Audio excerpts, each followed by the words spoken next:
Hello everyone, welcome to my channel. আমি সুদীপ্তা কর্মকার নিয়ে চলে আসছি তোমাদের কাছে একটা নতুন ভিডিও। আজকের ভিডিওতে ছবি আঁকবো এটি জলের উপর নয়নতারা ফুল পড়ে আছে।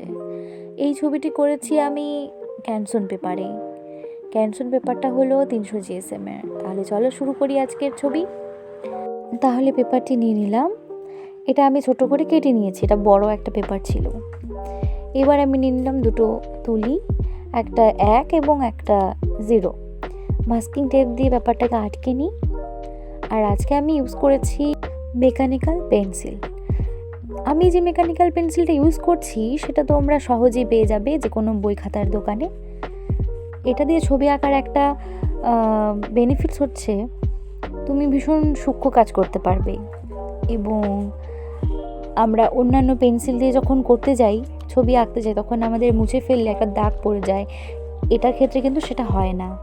তাহলে আমরা 6টা দাগ কেটে নিলাম। এবার এর ওপর দিয়ে আমরা পাপড়িগুলো করে নেব। ভীষণই সহজ, ছবিটার জন্য একটুকু সময় লাগে না, আর আমারও সময় লাগেনি। তবে আমি এরকম ছবি প্রথম করেছি। এর আগে ছোট্ট পেপারের মধ্যে দুর্গা ঠাকুর এঁকেছিলাম। আমি ডেসক্রিপশন বক্সে লিঙ্কটা দিয়ে দেবো, তোমরা কিন্তু অবশ্যই দেখে এসো, ভালো লাগবে আশা করি। আচ্ছা, আমাদের পাপড়িটা হয়ে গেল আঁকা। এবার আমরা একটু ছায়ার জন্য সাইডে সাইডে একটু এঁকে নেব, দাগ কেটে নেব। আর আজকে ইউজ করব আমি ফেব্রিক কালার, অর্থাৎ যারা বিগিনার্স আছো তারা অ্যাক্রিলিক কালার ইউজ না করে ফেব্রিক কালারটা ইউজ করতেই পারো, কারণ fabric colour acrylic colour same. তো এটা হচ্ছে ব্লু কালার ফেব্রিকের, এইটা হচ্ছে হোয়াইট কালার যার মধ্যে আমি ব্লু মিশিয়ে নিই, এবং তার ফলে একটা স্কাই ব্লু কালারটা চলে আসে। তো এটা আমরা অ্যাপ্লাই করে নিচ্ছি। অ্যাক্রিলিকে যেমন আমরা জল ইউজ না করলেই চলে, এটাতে আমরা ইউজ করতেই পারি, কারণ ফেব্রিক আমরা জল ইউজ করি, তাই আমাদের সুবিধা মতন আমরা একটু জল ইউজ করে নিতেই পারি। এবার আমরা এটা অ্যাপ্লাই করার পরে এর সাথে সাদাটা মিশিয়ে নেব, তাতে এটা মিশবে ভালো। আজকে আমার ব্যাকগ্রাউন্ডে দুটো গাছ দেখতে পাচ্ছ তোমরা। এই গাছ দুটো কিছুদিন আগে কিনেছি, বেশ সুন্দর, ভালোই লাগছে দেখতে। ভিডিওটা একটু মাধুর্যটা অন্যরকম হয়ে গেছে, তাই না? কমেন্টে জানিও আজকের ভিডিওটা আগের তুলনায় একটু অন্যরকম কিনা, ভালো লেগেছে কিনা তোমাদের। আচ্ছা, পাপড়ির জন্য আমি ইউজ করেছি ব্লু, রেড আর হোয়াইট। এটার কম্বিনেশনে এই কালারটা চলে এসছে। হোয়াইটের কম বেশিতে তোমরা একটু ডার্ক বা লাইট করতেই পারো কালারটা।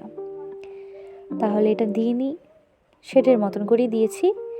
এবার আমরা একটু রেড কালারটা দিয়ে নিচ্ছি, সেমভাবে পুরোটাতেই দিয়ে নেব। আচ্ছা, তোমরা কারা কারা অ্যাক্রিলিক করতে পছন্দ করো আর কারা কারা ওয়াটার কালার করতে পছন্দ করো আমাকে কিন্তু জানিও। আমার অবশ্য শেড করতে ভাল লাগে, বা পেন্সিল কালার খুব ভাল লাগে। আর আজকের এই ছবিটির মতন আমি ছবি কখনো এর আগে ট্রাই করে দেখিনি, এটা আমার প্রথম।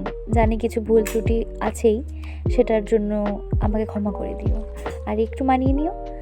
আর ভাবছি এরপরে এরকম কিছু ছবি আমি আরও আনবো, ছোট ছোট ছোট ছোট ছবি, যেগুলো তোমাদের হয়তো আশা করছি ভালো লাগবে। আজকের ভিডিওটা কেমন লাগছে তোমাদের কাছে সেটা কিন্তু অবশ্যই জানিও কমেন্টে। শেয়ার করো তোমাদের বন্ধুদের সাথে, একটু হলেও তোমাদের হয়তো কিছু শেখাতে পারছি। আচ্ছা, আমাদের কিন্তু ছায়াটা প্রায় কমপ্লিট হয়ে গেছে।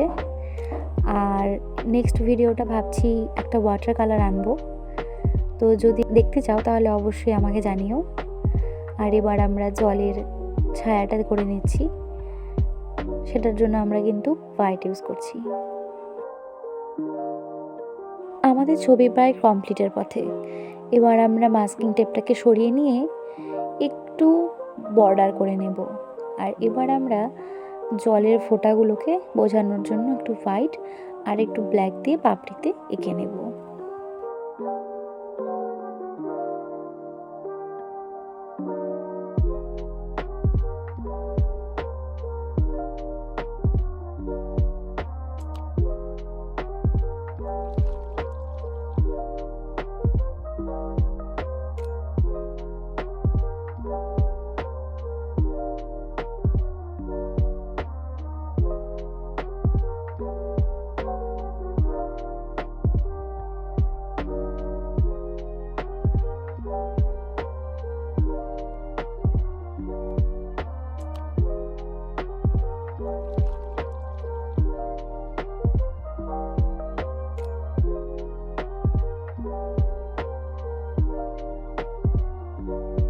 ভীষণ সিম্পলভাবে বর্ডারটা করে নিলাম। তাহলে দেখো আমাদের ছবি কিন্তু কমপ্লিট।